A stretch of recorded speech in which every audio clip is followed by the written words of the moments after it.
ఇందులో డే 1 వచ్చేసి multiply numbers close to 100 అంటే మాక్సిమం 89 నుంచి 100 లోపల నెంబర్స్ మల్టిప్లికేషన్ ఉన్నప్పుడు ఈ ట్రిక్ అయితే వాడండి, ఈజీగా ఉంటుంది. ఫస్ట్ ఏం చేశారంటే 100కి ఎంత దగ్గర ఉంది, 100 మైనస్ 3, ఇది 100 మైనస్ 2. ఫస్ట్ స్టెప్ ఏం చేశారంటే లెఫ్ట్ సైడ్ ఉన్న నెంబర్ మైనస్ రైట్ సైడ్ ఉన్న డిఫరెన్స్ సబ్ట్రాక్ట్ చేయండి, అంటే మనకి ఎంత వస్తుంది 95. సెకండ్ స్టెప్ ఏం చేశారంటే ఈ రెండు డిఫరెన్సెస్ని మల్టిప్లై చేయండి, 3 into 2 అంటే మనకి ఎంత వస్తుంది 6. సో థర్డ్ స్టెప్ ఏం చేశారు, ఈ రెండు సైడ్ రాసుకోండి, 95, 0, 6. సో ఇదే మనకు ఆన్సర్ అనమాట. నెక్స్ట్ ఇంకో నెంబర్ తీసుకుందాం, 89 into 91 తీసుకుందాం. ఇది 100 కింద దగ్గర ఉంది, 100 మైనస్ 11, ఇది 100 మైనస్ 9.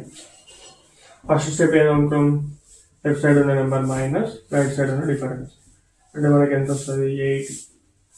సెకండ్ ఈ రెండు డిఫరెన్సెస్ని మల్టిప్లై చేయడం, 11 into 9 అంటే మనకి ఎంత 99 అంటే ఆన్సర్ ఎంత 80, 90.